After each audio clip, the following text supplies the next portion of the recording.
grow the Hold league. on. So aid and have that revenue share, like what we're worth. We help grow the league. So we need to be able to be treated and compensated like that. And Okay. I gotta stop. When they say something crazy, I gotta stop it. We've helped grow this league. No, y'all done. I'm not gonna say y'all did zero, but Caitlin Clark came and did 99% of it. What are you talking about? We deserve this. We deserve that. You do know, as much as all this, we've helped grow this and help grow that. You know what you haven't helped? The owners turn over a revenue and make a green dollar. You have not helped the owners in all of your. Hold on, man. See, you need to stop everything you are doing right now and listen very carefully, because the level of denial coming from WNBA veterans has officially reached a breaking point. For months, we have heard players say they built this league, that they laid the foundation, and that they deserve huge paychecks because of their shared efforts. But today, Chelsea Gray, the so-called point guard of the Las Vegas Aces, went on national television and tried to rewrite history in real time, claiming that they grew the league while ignoring the single biggest reason anyone is even talking about the WNBA right now. Welcome back to the channel where we don't just accept the story, we break it apart with facts. And today we are exposing the nerve of the WNBA old guard trying to take credit for the Caitlin Clark effect. Let's start with the quote that set the internet on fire. Chelsea Gray was asked about the stalled CBA talks, and she said, "We've helped grow the league, so we need to be treated and paid like that." On the surface, it sounds like a normal player statement. But when you look deeper, the claim falls apart. Chelsea Gray has been in the WNBA for 11 years, since 2014. In those 11 years, the league never turned a real profit. Not once. The owners lost money every single season while these players said they were growing the game. So what did they really grow? They grew losses, debt, and a mindset that showing up equals success. The host makes a harsh but fair point. Why weren't they demanding revenue sharing in 2021 or 2022? Because there was no revenue. 50% of nothing is nothing. But the moment Caitlin Clark arrived and ratings jumped by hundreds of percent, tickets sold out, and merch exploded, suddenly everyone wanted a cut. It's like joining a group project at the end and asking for full credit. Feels fake, dishonest, and insulting to fans who know exactly why they started watching. And then there's the unrivaled league, the part mainstream media avoids. Top WNBA players like Breanna Stewart and Nafisa Collier created their own league, saying it was the highest level of basketball. But almost nobody watched. No hype, no buzz, no real audience. Why? Because Caitlin Clark wasn't there. This was the perfect test. Take the stars who claim they built everything, remove Caitlin, and see the result. The result was silence. That proves the uncomfortable truth. The main product isn't the veterans. The real engine of attention is Caitlin Clark, and without her pull, the league and players that everybody in the league looks up to and respects. How have those conversations been going as of late? Any movement towards what you as a player collective want to see? Yeah, so they did give us another proposal. The needle has moved a little bit, not as much as we would have hoped up to this point. And so sometimes it kind of feels like we're in scramble mode a little bit because the you stars are playing it unrivaled and nobody's watching.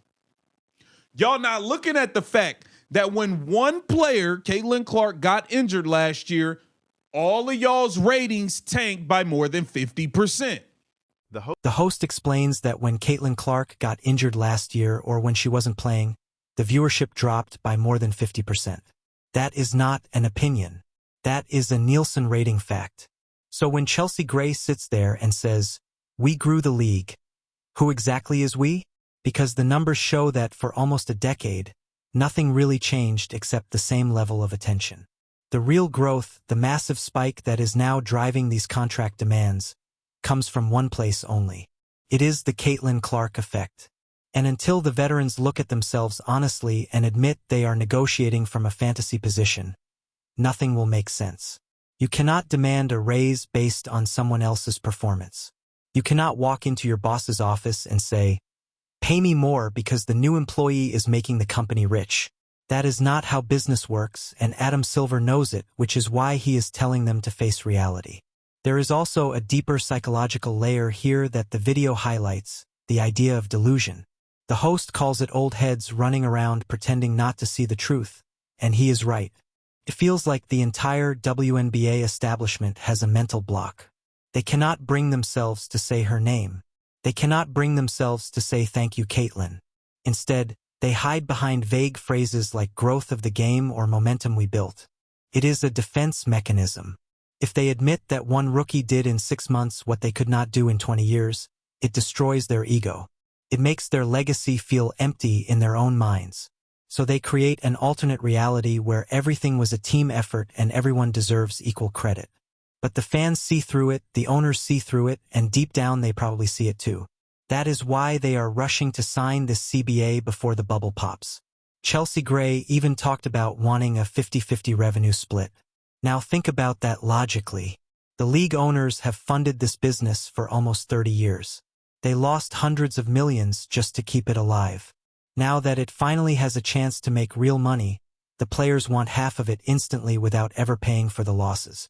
Imagine investing in a company for decades, losing money every year, and the moment it turns profitable, the employees say they want half. You would laugh them out of the room. That is basically what the players' union is doing. And that is why the league said their proposal could lead to a $700 million loss.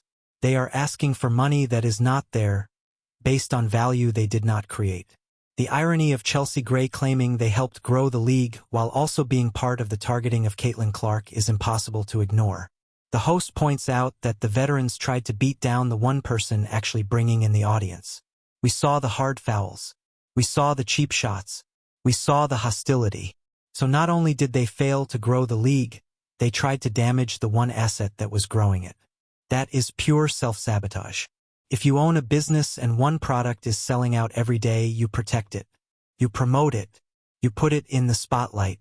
But the WNBA culture is so toxic, so full of jealousy and gatekeeping, that they would rather tear down the golden goose than admit it is 2022. How come it only happened when Caitlin Clark got here? Yes, there was a CBA negotiation and COVID and all of that, where Kathy Engelbert had to pay y'all up front and all this other stuff. Y'all was willing to let the league go under during the COVID year. We gonna forget about that.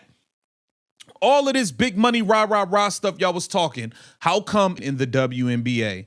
Chelsea Gray has been in the WNBA since 2014. She's been in the league 11 years. In 11 years, you have not helped the WNBA owners turn over a profit. In all of your 11 years, the WNBA and the WNBA... For years, we were told the WNBA just needed better marketing and more investment to grow. They got both. ESPN promoted it, the NBA backed it, Nike ran campaigns, and still nothing really changed. Then a girl from Iowa started hitting logo threes, and suddenly everyone cared. That alone proved the real truth. Marketing only works when the product is exciting. The We Got Next slogan failed. The orange hoodie campaign failed. What actually worked was a once-in-a-generation player with a style of basketball people genuinely wanted to watch. Chelsea Gray is an incredible player, and her nickname Point God is well earned. Her game is smooth and skilled, but she is not a marketing force. She doesn't sell sneakers to kids in the suburbs. She doesn't make casual fans tune in on a random Tuesday night. That's a tough reality for any professional athlete, but it's still reality. The host also talks about the Valentine's Day card stunt and the inflatable rats, pointing to the union's strange behavior during negotiations. It shows how immature the leadership looks. Instead of acting like serious business partners, they rely on social media drama. They see themselves as activists in a culture war when they should be focused on building a profitable league. That mindset is dangerous. They treat the owners like enemies. They treat new fans like they're racist or clueless. And they treat Caitlin Clark like a threat to their status. You can't build a successful league on bitterness and resentment. You have to build it on facts. And the fact is, the power structure has changed. What if they fail to reach a deal? What if there's a lockout?